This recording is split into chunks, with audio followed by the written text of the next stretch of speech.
A wild horse witnesses a secret that should never have been revealed. When the truth threatens to emerge, it becomes the only hope for a betrayed heir to escape his fate. The night was thick over the cliffs of Cliff Harbor, on the coast of Maine. The cutting wind blew over the ocean, mixing with the sound of waves breaking against the rocks.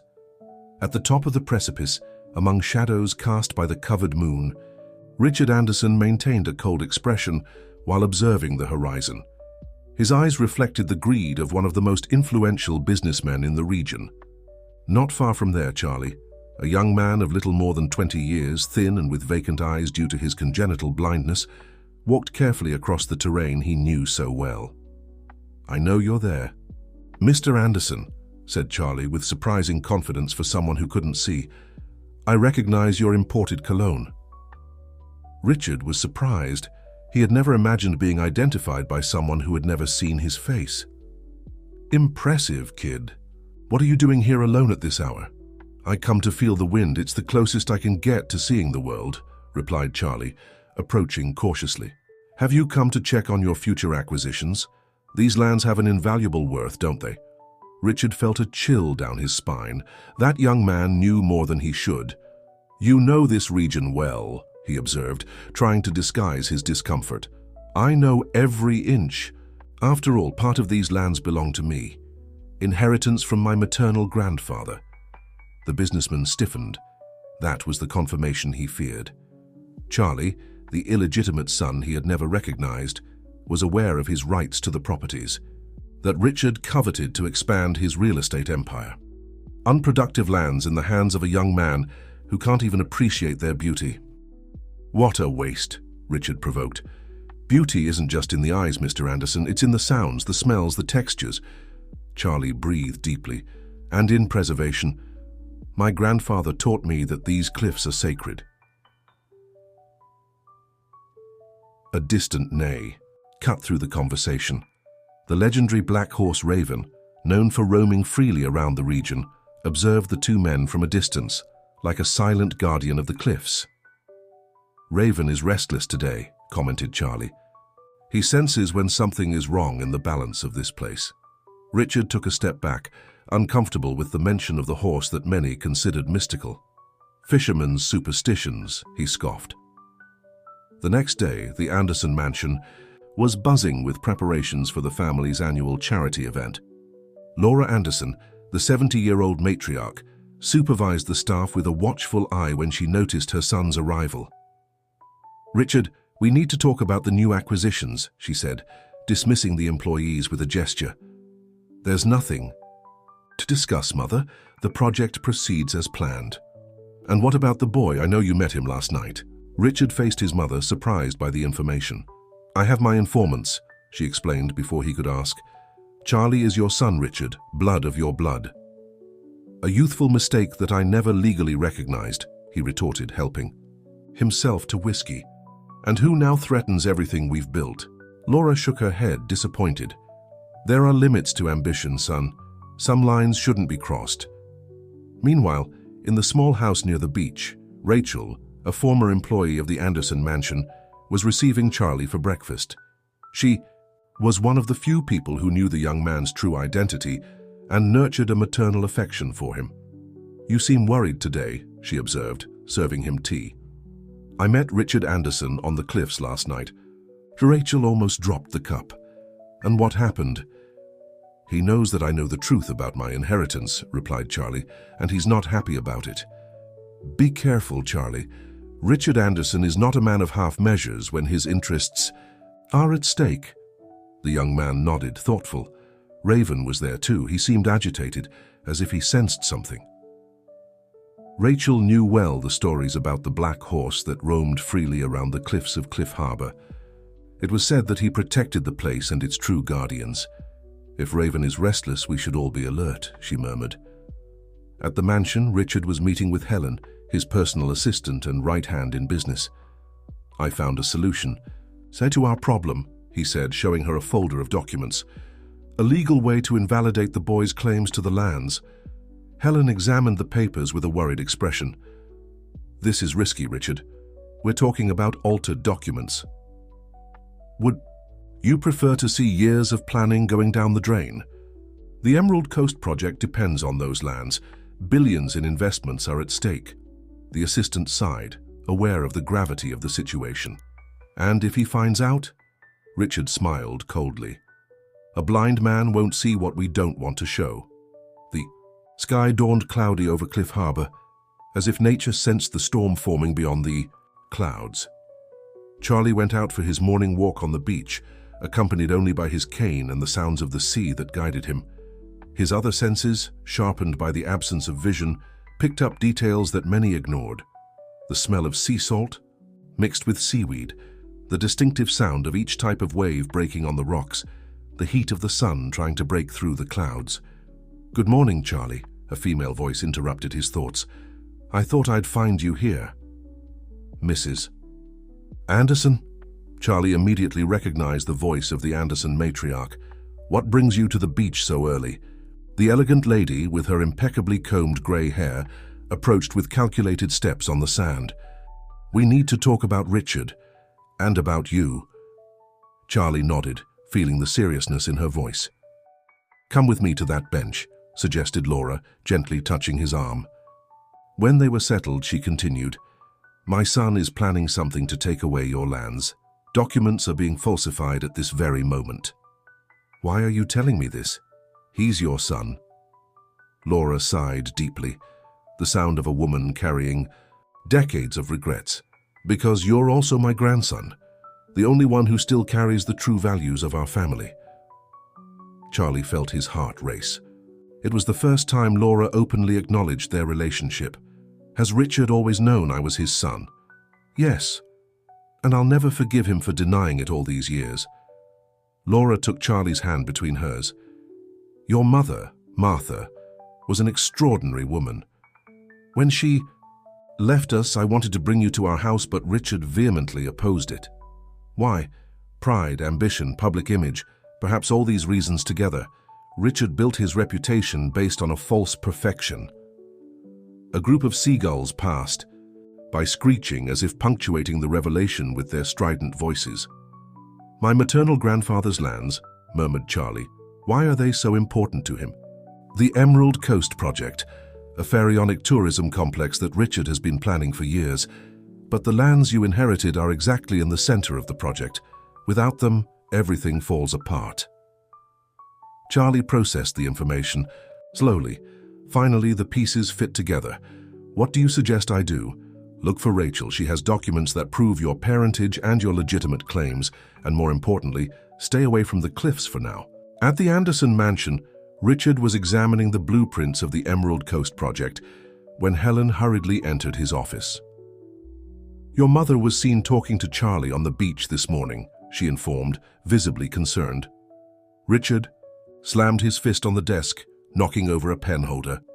"That meddlesome old woman, what else did she say?" "According to our informant, they talked about documents and suggested looking for Rachel." The businessman ran his hands through his graying hair, quickly calculating his next steps. "Find Rachel. Find out what she knows and what she has in her possession. And what about your mother? Leave her to me. It's time to remind her who's in charge of this family now." Meanwhile, at the small downtown cafe, Rachel received an enigmatic message on her cell phone. "The black horse has eyes that see everything. Seek him at sunset." She frowned, confused. The message came from an unknown number, but something told her it was related to Charlie. The day progressed slowly. At Rachel's house, Charlie explained the meeting with Laura.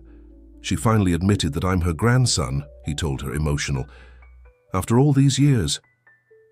Rachel smiled, squeezing the young man's hand affectionately. "I always knew this day would come. Laura may have many flaws, but she's always had a special place in her heart for you. She mentioned documents that you would have." Rachel's expression turned serious. "Yes, your mother gave me a box before she left.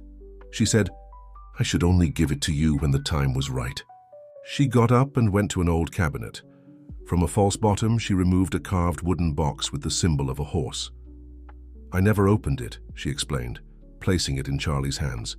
"It was a pact between Martha and me." Charlie ran his fingers over the horse carving. "Raven," he murmured, the symbol of freedom and protection on the cliffs. At that moment, Rachel's cell phone rang. It was the local bank manager. "Ms. Rachel, we noticed strange activities in your account. Someone tried to access your personal and banking data." After hanging up, Rachel looked worriedly at Charlie. "They've already started. Richard must be scouring every detail of my life to find something, to incriminate or silence me. What will we do now?" Rachel looked at the enigmatic message on her cell phone. "I think we need to find Raven at sunset." Far away, at the Anderson mansion, Richard confronted his mother in the winter garden. "How dare you talk to him? Without my permission?" he vociferated. Laura remained impassive, watering her rare orchids. "Permission? Charlie is my grandson. I have the right to get to know him." "After all these years? Why now?" "Because your schemes have finally crossed all ethical boundaries, Richard. Falsifying documents, manipulating public records, where is your dignity? Don't come to me with moral lessons. You were the one who taught me that in business there's no room for sentimentality." Laura placed the watering can on the table and faced her son. "There's a difference between being strategic and being cruel. Your father would never approve of what you're doing." "My father is dead," shouted Richard, "and he left this company in my hands. And what remains of it if you destroy our own family in the process?" The question hung in the air, unanswered, as the sun began to set on the horizon, painting Cliff Harbor's sky with orange tones. The sunset transformed the cliffs of Cliff Harbor into golden silhouettes against the flaming sky. Rachel and Charlie followed the winding trail that led to the natural lookout, she carefully guiding him among the stones. "We're close to where Raven usually appears at dusk," explained Rachel, observing the horizon with apprehension. "But I don't understand why someone would send us such an enigmatic message." Charlie breathed deeply, feeling the sea breeze caress his face. "Raven isn't just a horse for the people of Cliff Harbor.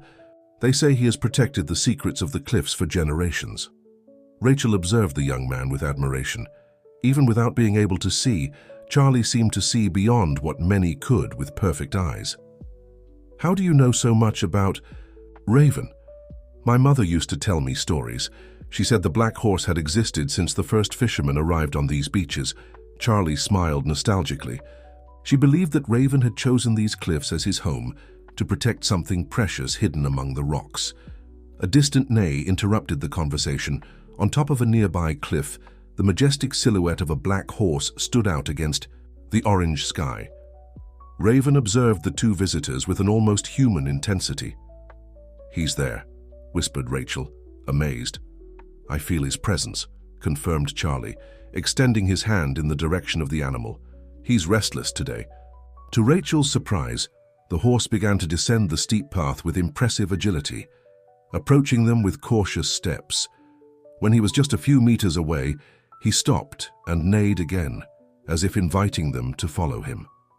"He wants to show us something," deduced Charlie. "How can you be sure?"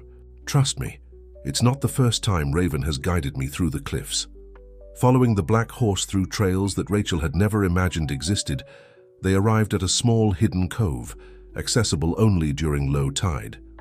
On the rocky wall, partially covered by vegetation, was the entrance to a cave. "A secret passage," murmured Rachel, pushing aside the plants to reveal the opening. "How did I never know about this?" "Few know the true secrets of these cliffs," replied a female voice coming from the darkness of the cave. Rachel stepped back, startled, while Charlie remained serene. "Professor Diana," he recognized. "Is that you?" From the shadows emerged a middle-aged woman, gray hair tied in a bun and deeply blue eyes that contrasted with her sun-tanned skin. She wore simple hiking clothes and carried a small backpack.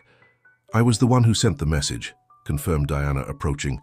"I've been the keeper of the stories of these cliffs for more than 2 decades, as was my mother before me, and Raven has been our faithful companion throughout that time." The horse neighed softly, as if confirming the statement. "Professor Diana was the one who taught me to navigate the cliffs even without seeing," explained Charlie to Rachel. "She knows every inch of this place." "I came to warn you," continued Diana, gesturing for them to enter the cave. Richard Anderson has hired people to scour these grounds. They're looking for something that could invalidate Charlie's rights to these lands. Inside the cave, illuminated by strategically positioned lanterns, Rachel saw ancient maps and books scattered over an improvised table. In a corner, rudimentary communication equipment picked up radio signals. "Is this place a kind of operations center?" she asked, confused. "It's my refuge when I need to work on my local history research," explained Diana, "and also where I keep information that some people would prefer to keep buried." The professor removed from a metal box a set of yellowed documents. "These are the original records of your maternal grandfather's lands, Charlie. They clearly show the exact extent of the property and, more importantly, contain a special clause that your grandfather included in the will." "What clause?" asked Charlie, curious. "He determined that the lands could never be sold or destined for commercial enterprises. They must remain a natural reserve, protecting the cliffs and their unique biodiversity." Rachel looked at the documents with astonishment. "That's why Richard is so desperate. It's not just about the property itself, but because it completely prevents the realization of the Emerald Coast project." Diana nodded gravely. "Exactly. And now he's trying to forge documents that eliminate this clause or completely invalidate Charlie's inheritance." The young man ran his fingers over the documents as if he could read through touch. "My grandfather was a visionary man. He knew that someday someone would try to exploit these cliffs." "And not just that," added Diana, opening a geological map of the region. "These lands harbor one of the last intact remnants of the original ecosystem of the main cliffs, rare species of plants and animals that only exist here." While they talked, Raven remained vigilant at the entrance of the cave, like a sentinel, attentive to any suspicious movement. "What should we do now?" asked Rachel. "We need to find Helen Winters, Richard's assistant," replied Diana, surprising the other two. "She doesn't agree with her boss's methods and is willing to help us. She was the one who alerted me about his plans." Charlie frowned, thoughtful. "Helen? I never imagined she would oppose Richard." "People aren't always what they seem, Charlie. Helen has worked for Richard for years, but she has her own conscience. And when she discovered that he intended to falsify documents, she decided she could no longer be complicit." At the Anderson mansion, Richard paced nervously in his office while talking on the phone. "You should have found something by now. Those cliffs aren't that big." On the other end of the line, the person in charge of the search team responded with evident frustration. "Sir, we've searched every accessible inch. If there are documents hidden here, they're somewhere we can't reach." "Keep looking and find that meddlesome professor, Diana Stevens. She knows those cliffs better than anyone." Upon hanging up, Richard noticed Helen's absence. His assistant was always nearby, especially in times of crisis. "Where is Helen?" he asked the secretary passing through the corridor. "She left about an hour ago, sir. Said she needed to verify some documents at the municipal registry office." Richard felt a chill of suspicion run down his spine. Helen never left without communicating with him in detail. Something was wrong. In the cave, Diana was preparing to leave with Rachel, while Charlie would remain hidden in the location. "Helen will meet us at the Central Plaza Cafe in an hour," explained the professor. "She'll bring information about Richard's immediate plans." "Are you sure we can trust her?" asked Rachel, still suspicious. Diana smiled enigmatically. "Helen has more reasons to help Charlie than you can imagine. Some truths need to be revealed at the right time." Charlie stroked Raven's neck, who had entered the cave to stay by his side. "I'll take care of him," he promised, addressing the two women. "Raven and I have a special connection. He'll alert me if there's danger." When Diana and Rachel departed, Charlie sat next to the black horse, feeling the animal's calm breathing. "You always knew, didn't you?" he whispered to Raven. "You always knew who I really am." The horse neighed softly, as if answering that question which carried more truths than anyone could imagine. The Marisol Cafe in the Central Plaza of Cliff Harbor was almost empty at that twilight hour. Diana and Rachel chose a discreet table in the outer corner, from where they could observe the entire plaza without being easily noticed, the aroma of freshly brewed coffee mixed with the sea breeze coming from the nearby coast. Helen has always been punctual, commented Diana discreetly, checking her watch. If she doesn't show up in the next 10 minutes, we'll know something has happened. Rachel tapped her fingers nervously on the table. I still can't understand why she would help us. Helen has always been Richard's right hand, faithfully executing all his orders. Diana took a sip of her coffee, carefully observing the plaza. Not all of Cliff Harbor's secrets are in the cliffs, she answered enigmatically. Helen has her own reasons for wanting justice. At that moment, an elegant woman of approximately 40 years, short brown hair and discreet glasses, crossed the plaza in quick steps. She wore a grey business suit and carried a leather briefcase. Without looking directly at them, she sat at the next table and ordered an espresso. "The sun is particularly beautiful today, don't you think?" commented Helen in a low voice while pretending to use her cell phone. "The cliffs make it even more special," replied Diana, confirming the code they had established. Helen relaxed slightly but maintained a vigilant posture.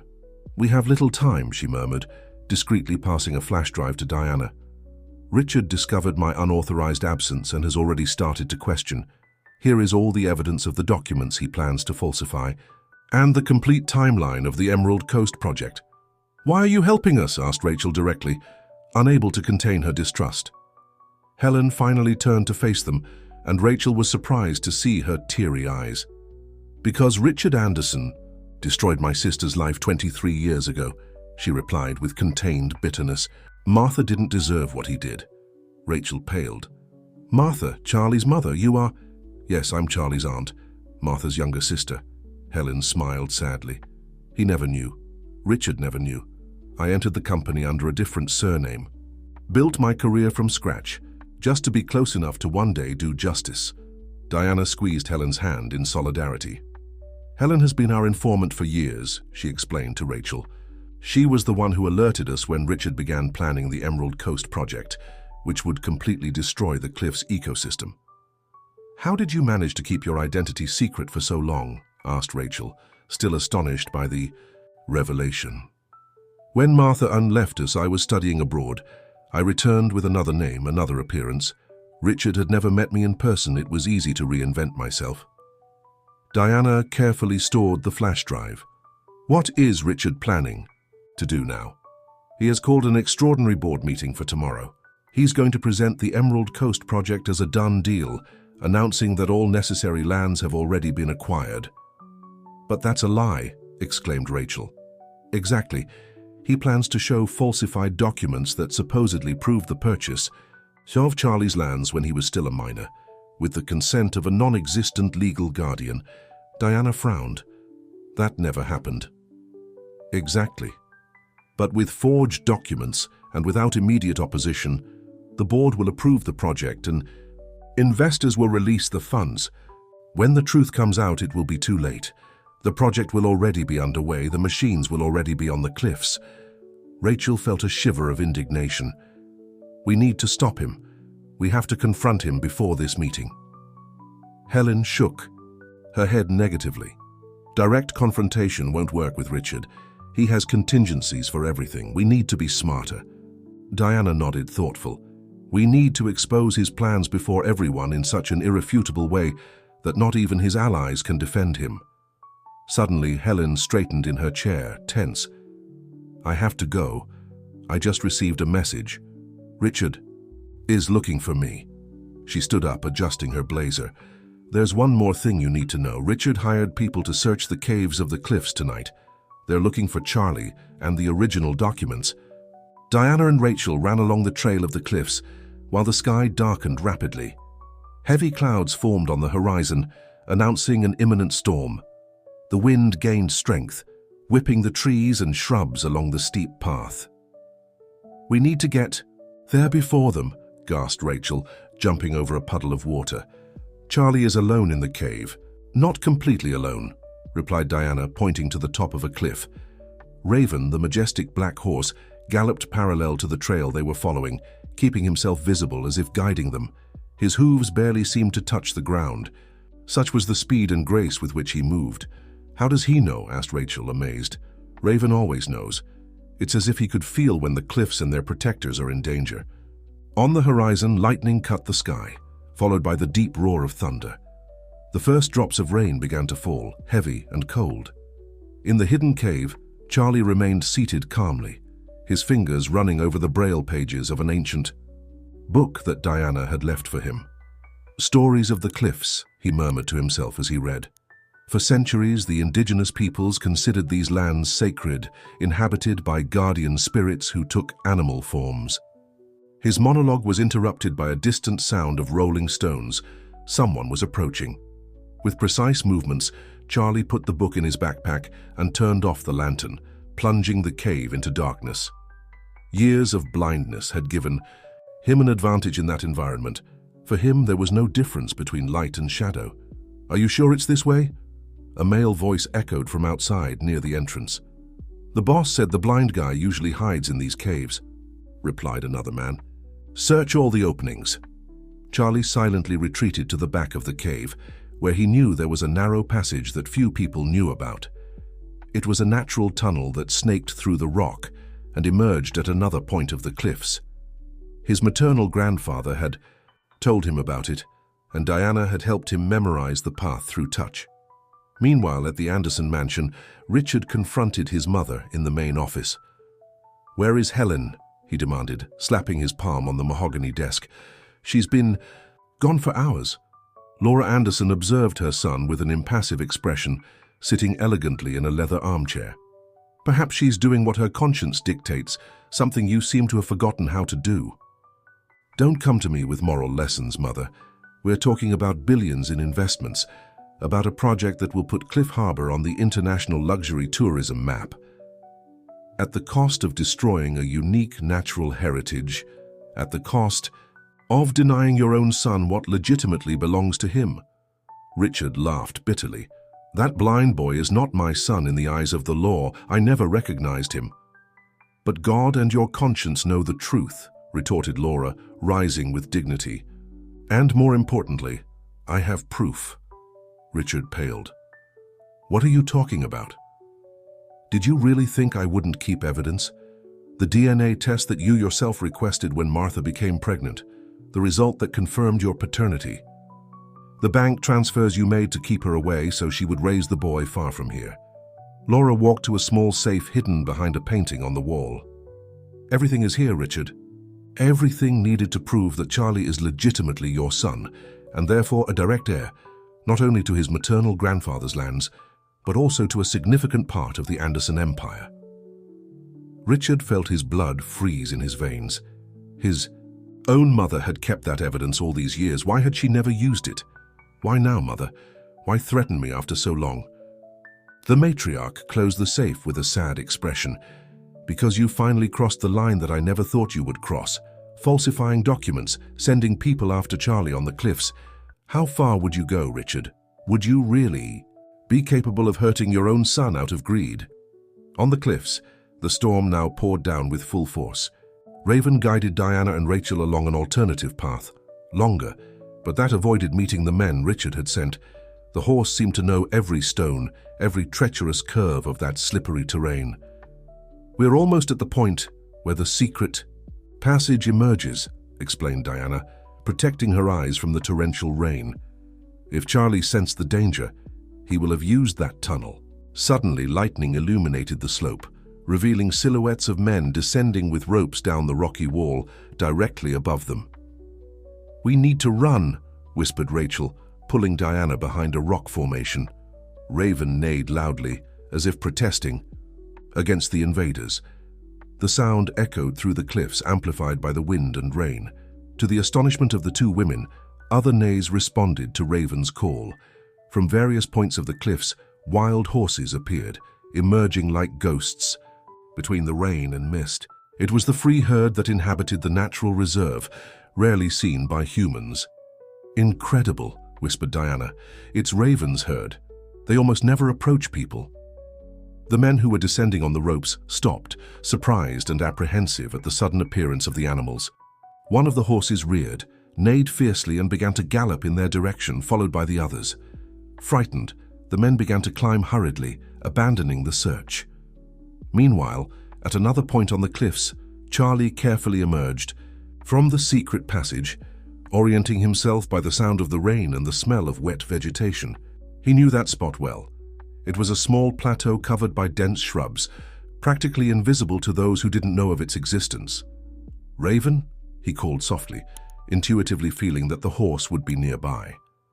A soft neigh responded to his call, but it wasn't Raven.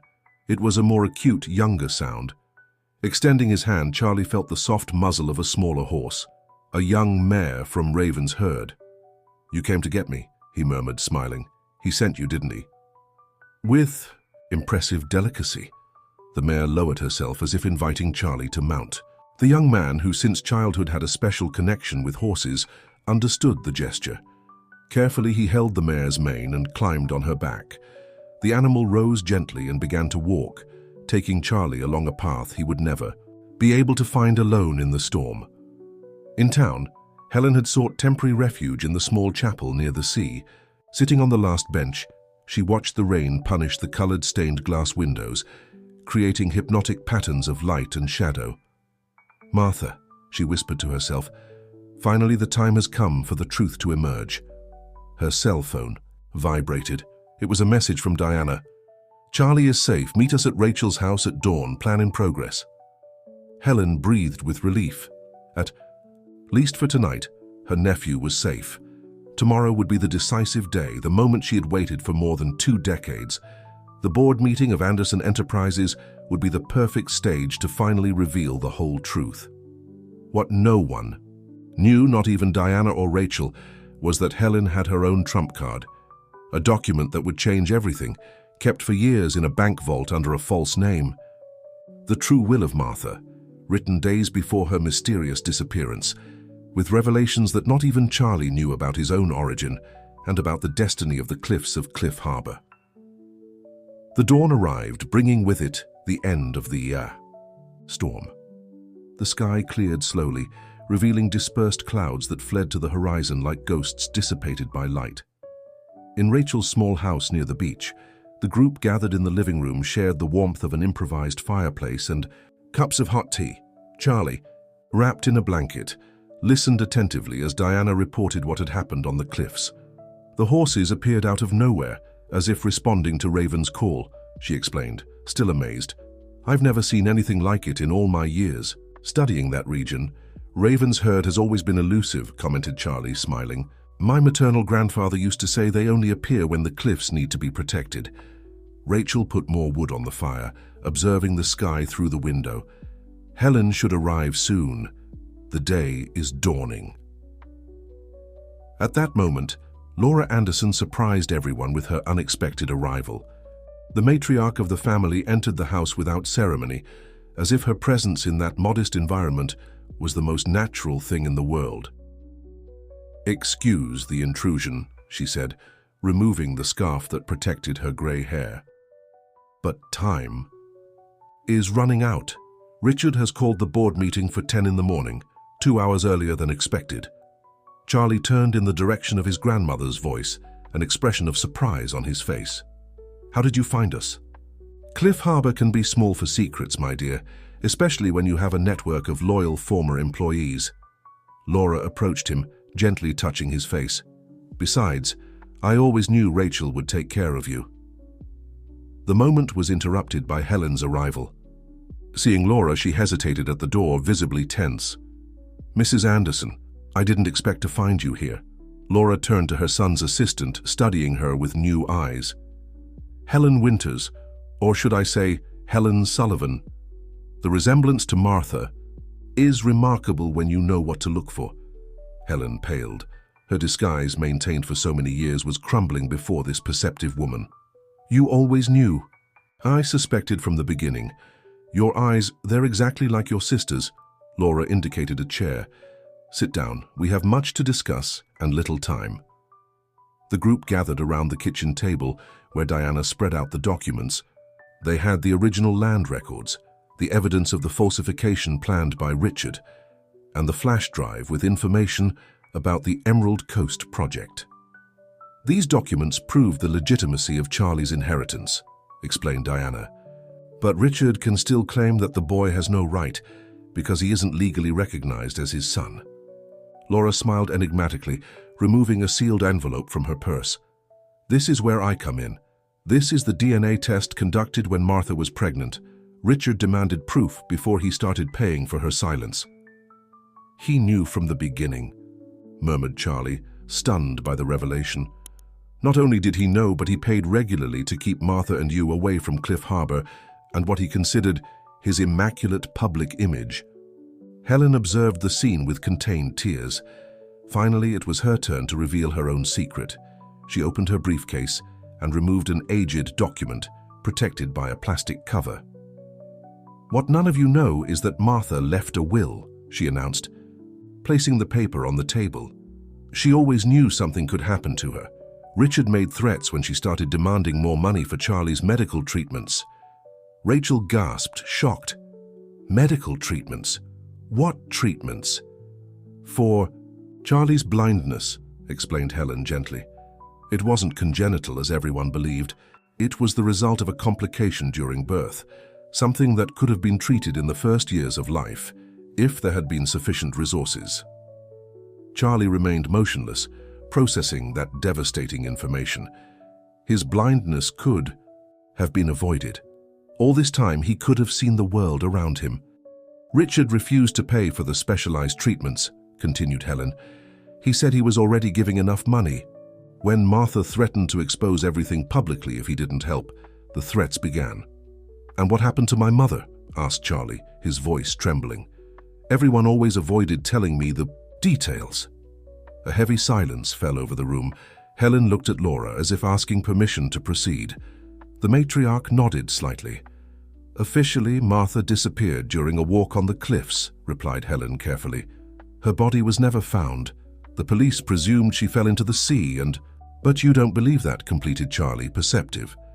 "Martha knew those cliffs like the palm of her hand. We grew up exploring every inch of those rocks. She would never accidentally fall." Charlie listened intently, his face showing both pain and resolve as he absorbed this revelation about his mother's fate. "If we're reading this will," Helen continued, "it's because my suspicions were confirmed. Richard would never allow these researches to continue, as they would threaten his real estate development plans. He always knew the real value of those lands, not just for tourism potential, but especially for the pharmaceutical value of the species that exist there." Helen paused, observing the impact of those words on the group. Charlie had tears silently running down his face. Laura kept her lips pressed together in a thin line, her hands trembling on the table. "To my son, Charlie," continued Helen, with a choked voice, "I leave not just the legal inheritance of these lands, but the mission to protect them. Your grandfather believed that the medicinal properties of those plants could one day restore your vision. He worked tirelessly on this research until his last days. The notebooks with all your grandfather's scientific notes are hidden where only Raven can find them. Yes, the Black Horse of the Cliffs is not a legend, but a guardian. He was raised by your grandfather from a foal, trained to protect the secrets of the cliffs. Raven recognizes our family's blood and will respond to your call when the right time comes. Finally, my dear son, know that the true value of those lands is not in their commercial potential, but in the healing they can offer to many. Richard chose money over paternity, over scientific progress, over our family. Do not allow him to transform a sanctuary of hope into yet another monument to greed. With all my eternal love, your mother, Martha." When Helen finished reading, the silence in the room was absolute, broken only by Charlie's soft weeping. It was Laura who finally spoke, her voice loaded with determination. "This explains why Richard has always been so obsessed with those lands, far beyond simple real estate value. If these plants truly have the medicinal potential that Martha— I mentioned— My grandfather was a respected botanist," interrupted Charlie, drying his tears. "He was ridiculed by the scientific community when he presented his theories about the properties of the cliff plants. Nobody believed that a simple bromeliad could contain compounds capable of regenerating nerve cells." Diana, who had heard everything, in silence opened her backpack and removed an old leather notebook. "I found this in the cave a few years ago," she explained, placing it in Charlie's hands. "It's transcribed in Braille. I thought it was just a diary of observations about the local fauna, but now—" Charlie quickly ran his fingers over the relief pages, his face gradually lighting up. "These are my grandfather's formulas," he exclaimed, amazed. "The extraction processes, the active components, everything is here. Diana, you found the first volume of his research." Rachel, who was observing the horizon through the window, interrupted the moment of discovery. "We need to hurry. It's almost 8 o'clock and the board meeting will be at 10. If we want to stop Richard, we need a plan." Helen nodded, collecting the documents. "I have an idea. Richard doesn't know we have all this information. He expects to appear at the meeting with his falsified documents and announce the project as a done deal. What he doesn't expect is that we'll be there with the truth." "It won't be enough," warned Laura. "The board is practically all in his pocket. Even with evidence, we'll need something they can't ignore, something so public that it would bury Richard if they tried to cover it up." It was Charlie who offered the solution, a determined smile forming on his lips. "What if we bring the press, and not just the local press, but national? A billion-dollar project, an unrecognized heir, medicinal plants that can revolutionize blindness treatments. Seems like an irresistible story, doesn't it?" Diana smiled, picking up her phone. "I have contacts in Portland from when I published my articles on environmental preservation. I can ensure they'll be present. And I can prepare a dossier to distribute to journalists," completed Helen, "with all the documents, including evidence of the falsification that Richard was planning." Laura stood up, arranging her shawl elegantly over her shoulders. "It's decided then. We'll confront Richard on his own territory before the entire board and the press. But we need a trump card, something he would never expect." Charlie smiled again, caressing the notebook that Diana had given him. "And we have exactly that. Something that not even you can imagine." The Anderson Enterprises building, a tower of glass and steel that dominated the horizon of Cliff Harbor's business center, was buzzing with unusual activity that morning. Press cars were parking nearby, reporters and photographers were gathering in the main hall, intrigued by the last-minute invitation to cover the historic board meeting. On the 30th floor, in the spacious meeting room with a panoramic view of the ocean, Richard Anderson nervously adjusted his tie while observing the board members arriving. They all looked curiously at the profusion of cameras being installed. "What does this mean, Richard?" asked Victor Mitchell, the oldest board member. "Why all this press? I thought it would be a private meeting about the Emerald Coast project." "I'd like to know that too," replied Richard dryly, furiously typing on his cell phone. No one was responding to his messages. Not Helen, not his security team. Something was wrong, terribly wrong. His mother, Laura, entered the room with her usual elegance, but there was a different gleam in her eyes, a determination he hadn't seen in years. "Good morning, board members," she greeted. "I believe we'll have a memorable meeting today." Richard approached her, whispering through his teeth. "What have you done, Mother?" "I just made sure that the truth wouldn't be buried this time," replied Laura, without looking at him directly. "Ah, it seems our special guests have arrived." The double doors of the meeting room opened, and to Richard's astonishment, Helen entered. Not alone, but accompanied by Diana, Rachel, and, most surprising of all, by Charlie. The young man walked confidently, subtly guided by Rachel, his white cane announcing his presence. "What does this mean?" vociferated Richard, advancing toward the group. "How dare you invade a private meeting?" "Private?" questioned Helen with a serene smile. "From what I can see, there are representatives from at least 5 media outlets here. It seems quite public." The board members observed the scene, confused. Victor Mitchell stood up. "Richard? Who are these people? And why is the press here?" Before Richard could answer, Helen took the floor. "Allow me to introduce them. I'm Helen Winters, Executive Assistant to Mr. Anderson for 15 years. This is Professor Diana Stevens, researcher in medicinal botany and natural history of Cliff Harbor. This is Rachel Thompson, former employee of this company and Charlie Sullivan's tutor." She made a significant pause. "And this young man is Charlie Sullivan Anderson, Richard Anderson's biological son, and legitimate heir to the lands where the Emerald Coast project is intended to be built." A murmur ran through the room. Cameras began to flash, capturing Richard's astonished expression. "This is absurd," he protested, trying to regain control of the situation. "These people are delusional. Security." But no one moved. Laura had made sure that the security team received contradictory orders that morning. "Board members," continued Helen, walking to the large meeting table and depositing a folder. "What you don't know is that the Emerald Coast project is based on fraud. The lands that Richard claims to have acquired legally belong to Charlie by inheritance from his maternal grandfather. And we have proof," added Diana, connecting a flash drive to the room's presentation system. On the large screen behind her appeared images of the original property documents, side by side with the falsified versions that Richard had prepared. The camera flashes intensified. Richard looked around like a cornered animal. "You don't have the authority for this," he tried to argue. "This meeting is about business, not about invented family dramas."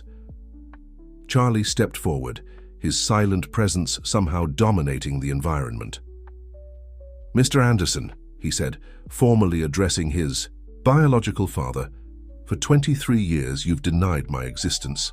You paid to keep my mother and me away, and when she demanded help for treatments that could have restored my vision, you refused." A heavy silence fell over the room. Even the reporters, accustomed to tense situations, seemed uncomfortable. "Now," continued Charlie, "you plan to destroy a unique ecosystem, not just for real estate value, but to forever bury my grandfather's scientific work." Richard let out a forced laugh. "What scientific work? Your grandfather was a crazy old man who thought common plants had magical powers." "They weren't magical powers," corrected Diana, advancing in the presentation to show pages from the research notebook. "They were extremely rare bioactive compounds, found only in species that grow on those specific cliffs. Compounds with proven potential for treating degenerative diseases of vision." The board members leaned forward, suddenly interested. Victor Mitchell adjusted his glasses. "Are you saying these plants have pharmaceutical value?" "Incalculable value," confirmed Diana. "Preliminary research indicates efficacy in regenerating optic nerve tissue. If properly developed, they could yield pharmaceutical patents much more valuable than any luxury resort." Richard felt his blood freeze.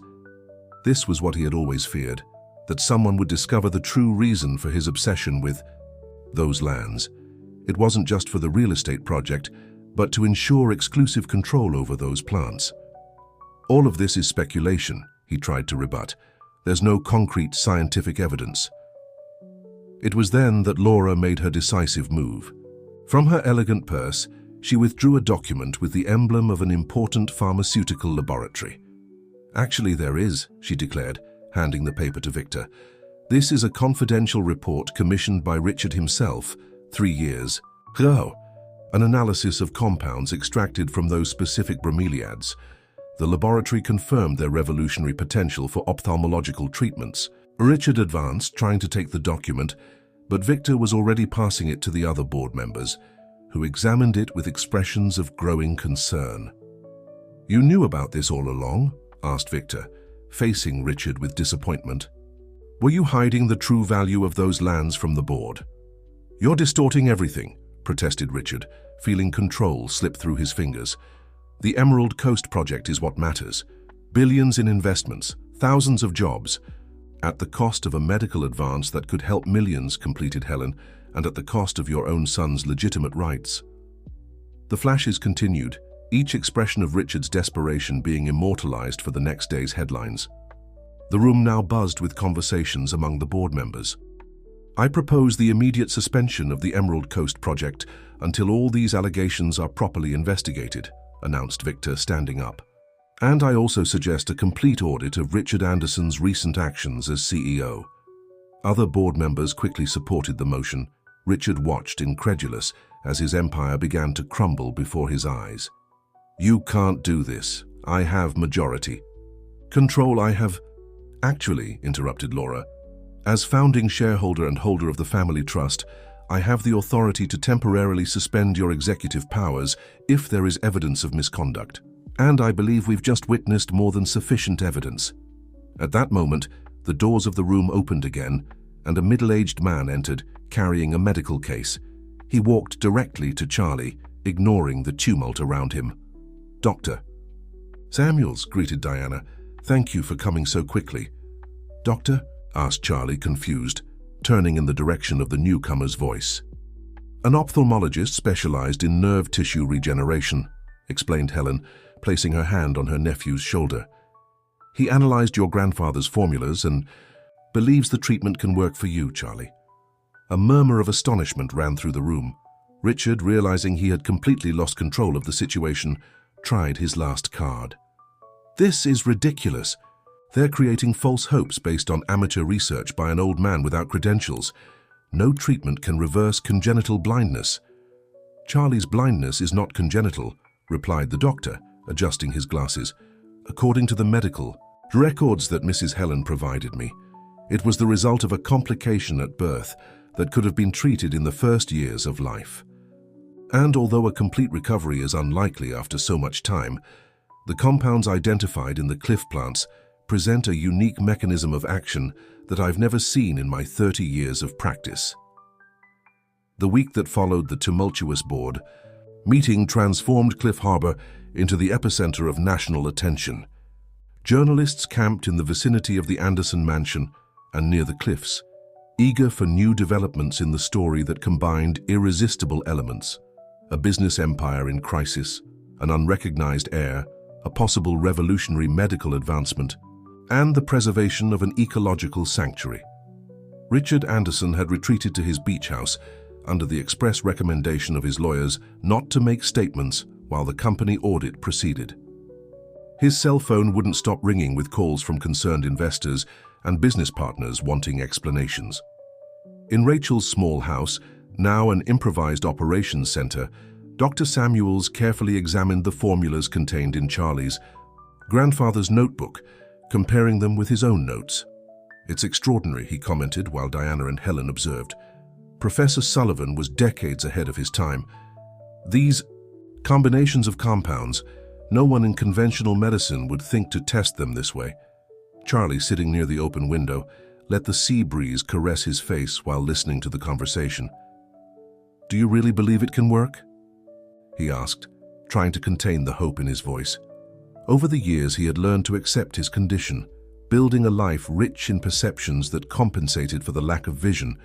But the possibility of seeing, even partially, was a dream he had never completely abandoned. "There is real potential," replied the doctor cautiously. "The problem is that we need the living plants to extract the compounds in the proper concentration. The dried samples that Professor Diana collected for study are not sufficient for a complete treatment." Helen approached her nephew, kneeling beside him. "That's why the protection of the cliffs is so important, Charlie. Not just for environmental preservation itself, but because that specific ecosystem may contain the key to your treatment and that of many other people." The young man nodded, thoughtful. "It's ironic, isn't it? Richard wanted to destroy the only place that could help me see the world he built." At that moment, Laura Anderson entered the house without ceremony, bringing with her a folder of documents. "I have news," she announced, fatigue evident on her face but her eyes shining with determination. The board voted unanimously for the suspension of the Emerald Coast project and for Richard's temporary removal from the presidency. A collective sigh of relief ran through the room. "And what about the lands?" asked Diana, concerned. "Is there still a legal dispute over the property?" "Not anymore," replied Laura, removing a document from the folder.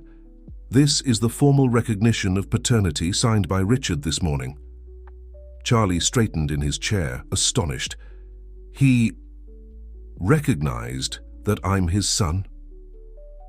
"After all, the evidence presented at the meeting, plus the DNA tests we already had, he didn't have much choice," explained Laura, a tinge of sadness in her voice. "But I must admit it wasn't just legal pressure. Something changed in him after that meeting." "What?" asked Helen skeptically. "A sudden conscience." Laura shook her head. "Perhaps the realization that he could have helped his own son to see, but chose not to. There are guilts that weigh too heavily, even for someone like Richard." Dr. Samuels cleared his throat, calling everyone's attention. "This is excellent from a legal standpoint, but we still need to solve the practical question. How to obtain the necessary plants in adequate quantity for the treatment without damaging the cliff ecosystem? Diana smiled, standing up. I think it's time to visit the cliffs. There's something you need to see. The group headed to the cliffs at dusk, when the heat of the day began to yield. Diana guided them through little-known trails, assisting Charlie on the more difficult stretches. Laura, surprisingly, accompanied them with ease, despite her 70 years and not very suitable shoes for hiking. We're arriving, announced Diana, when they reached a natural plateau that offered a panoramic view of the ocean. This is the place your grandfather called the Hanging Garden, Charlie. I can feel the difference in the air, commented the young man, breathing deeply. It's more humid here, with a different aroma, more intense, more alive. Dr. Samuels looked around, amazed. It's incredible. I've never seen so many different species of bromeliads in such a concentrated space. Diana nodded. This unique microclimate, created by the configuration of the cliffs, the marine winds, and the constant temperature, allows the rarest species to thrive. Professor Sullivan dedicated decades to studying and cultivating them. Cultivating? Asked Helen, surprised. I thought they were all native. Most are, explained Diana, but he also developed methods to propagate the rarest ones, creating what he called a living genetic bank. The knowledge to reproduce these plants without destroying the original habitat is in the other notebooks, which should be hidden where only Raven can find them, completed Charlie, recalling the words of his mother's will. As if summoned by that mention, a distinctive neigh echoed across the cliff. On top of a nearby rock formation, Raven's majestic silhouette stood out against the orange sky of the sunset. He always appears at the right moment, murmured Charlie, smiling. To everyone's surprise, the black horse began to descend the steep slope, moving with a precision that seemed impossible for an animal of his size. When he reached the plateau, he approached Charlie directly, touching his muzzle to the young man's shoulder. He recognizes you, commented Laura, emotional, exactly as Martha wrote in the will. Charlie extended his hand, caressing the animal's shining neck. He has always been around, all these years, watching, protecting. Raven neighed softly and then, to general astonishment, began to move away, stopping a few meters ahead and looking back as if inviting them to follow him. He wants to show us something, concluded Diana. Exactly as happened with me years ago when I found the first notebook. Following the horse along an almost invisible path among the rocks, the group arrived at a small protected cove, where a narrow crack in the rock wall suggested the entrance to a cave. Raven stopped in front of it, indicating the location with a movement of his head. Is it here? Asked Charlie, carefully approaching the opening.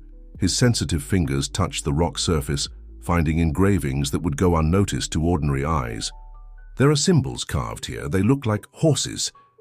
Diana illuminated the entrance with a flashlight. These are petroglyphs, ancient rock carvings. The indigenous peoples who inhabited this region considered the cliffs a sacred place. They of healing. Charlie's grandfather didn't discover this place by accident, completed Helen, understanding. He followed ancestral knowledge. Carefully, the group entered the narrow passage, which soon widened into a natural chamber surprisingly spacious. Diana illuminated the interior, revealing shelves sculpted into the rock, filled with meticulously labeled flasks, leather-bound notebooks, and most impressively, a small improvised nursery where various species of bromeliads grew under the filtered light coming from a natural crack in the cave's ceiling. It's unbelievable, whispered Dr. Samuels, approaching the plants. A perfect natural laboratory. The temperature, the humidity, the light, all controlled by the very configuration of the cave. Diana examined the notebooks with reverence. Here it is, the complete collection of Professor Sullivan's research. Cultivation methods, medicinal properties, extraction forms, everything meticulously documented. Helen, who was observing the nursery, noticed something peculiar in one of the larger bromeliads. Nestled among its fleshy leaves, a small glass vial contained an amber liquid, carefully sealed. "What's this?" she asked, pointing without touching. Charlie approached, guided by her voice. The aroma emanating from that specific area was distinct, more intense. It's Tillandsia spiralis sullivana, he identified, surprising everyone. My grandfather talked about it in the stories he told me. The golden bromeliad of the cliffs, extremely rare. According to local legend, its curative properties were so powerful that only shamans had permission to use it.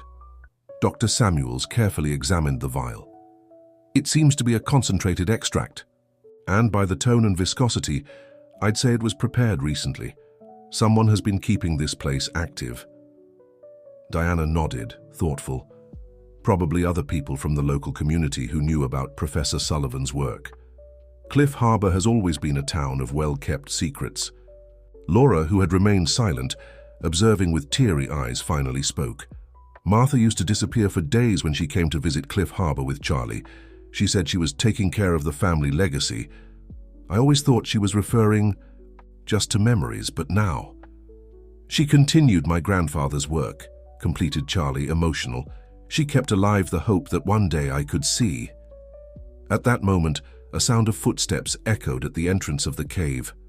Everyone turned, alarmed, except Charlie, who smiled softly. "Don't worry," he said calmly. "It's just another guardian of the cliffs." At the entrance of the chamber, partially illuminated by the lantern's light, appeared the silhouette of Richard Anderson.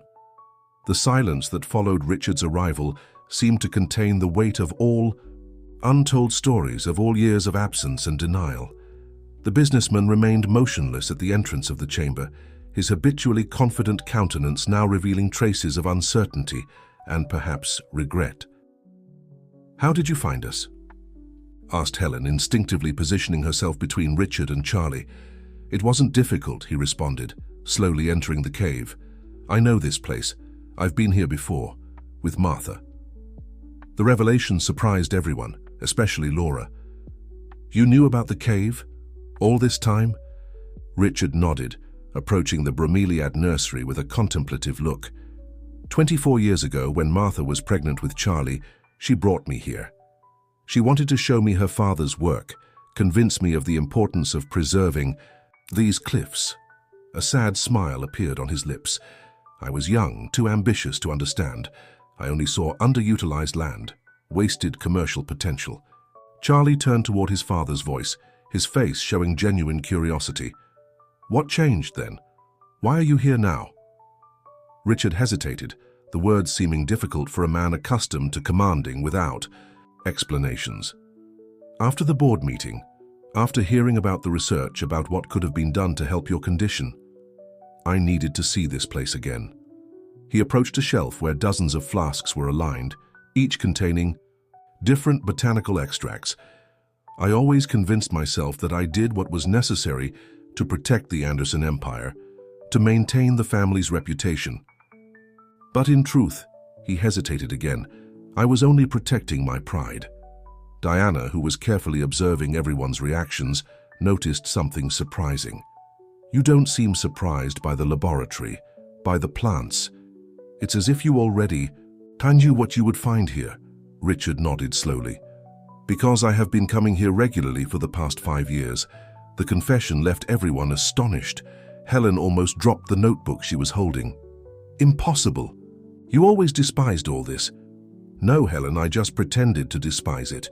Richard approached the central nursery, where the rare golden bromeliad grew majestically. "After Martha left us, I wanted to destroy anything that reminded me of her. That made me feel guilty. I planned the resort, bought politicians, falsified documents, all to bury the past along with these cliffs."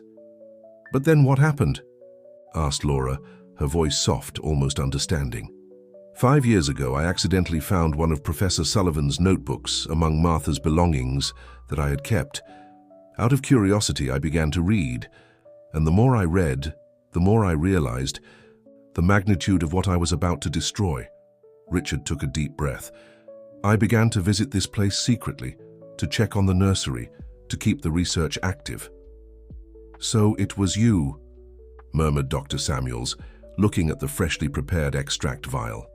"Yes," confirmed Richard. "I discreetly hired scientists to continue the research, using personal resources, not company funds. I was planning to create a separate foundation Transfer the potential patents to it, away from the reach of Anderson Enterprises shareholders. Charlie stepped forward, his expression a mixture of perplexity and hope. Why didn't you reach out to me? Why keep all this a secret, even from me? Shame, Charlie. Pure and simple shame. Richard's voice trembled slightly. How could I appear, after all these years of denial, and say, "Hello, I'm your father, and by the way, I discovered that I could have helped cure your blindness when you were a child"? The silence that followed was broken by Raven's distant neigh, echoing from somewhere outside the cave, as if the animal sensed the intensity of the moment. Diana, always practical, decided it was time to redirect the conversation to what really mattered. The extracts you prepared, and do they work? Richard hesitated. The preliminary tests in the laboratory were promising. Cell regeneration occurred in damaged optic nerve tissue cultures, but there have never been clinical trials, obviously. Dr. Samuels examined the nursery and notebooks again. With these resources, with all this research already advanced, we can significantly accelerate the process. An experimental treatment could be developed in a matter of months, not years. Charlie remained silent for a few moments, processing everything he had just discovered.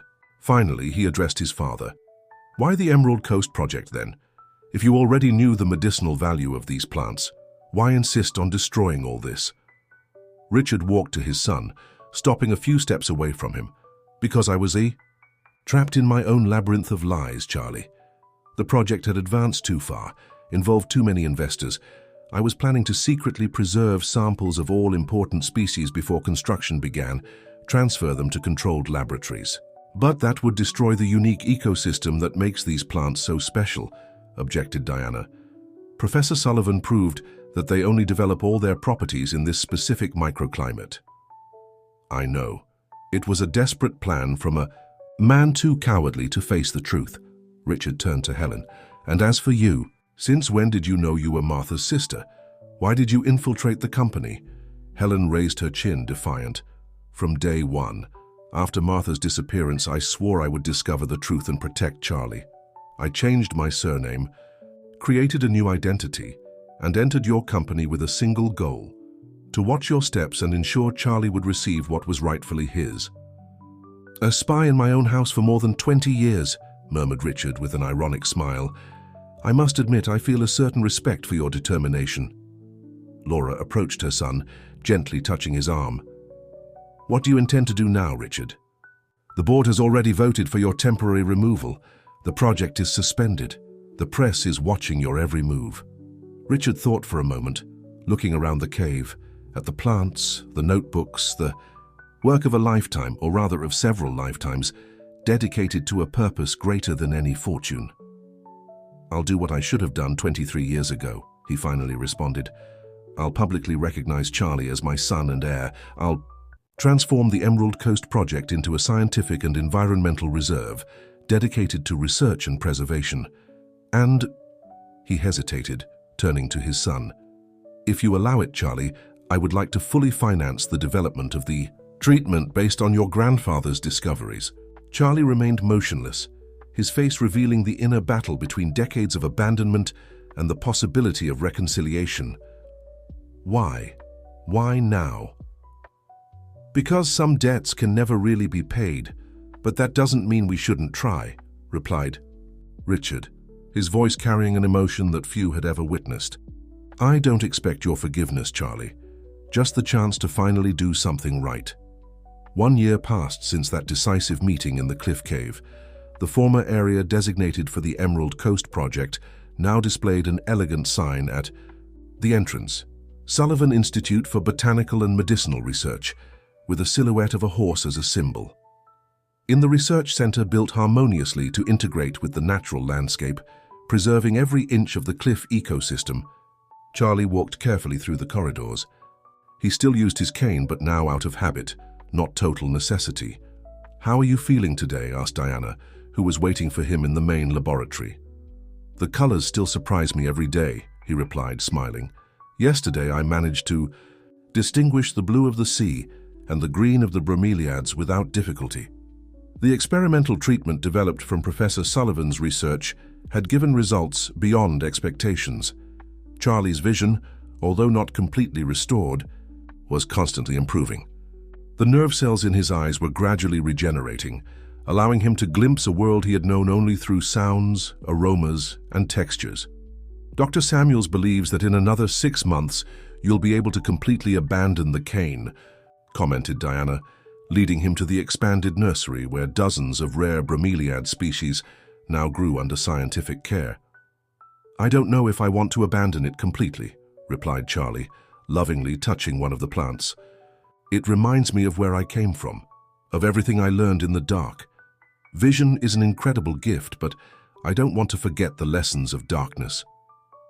On the other side of the laboratory, Helen supervised a group of researchers who were adapting the treatment for other types of degenerative diseases. Her knowledge of Anderson business had proven valuable in the restructuring of the company, now partially directed toward the development of biotechnologies based on the cliff flora. We have requests from hospitals all over the country, she explained, approaching Charlie and Diana.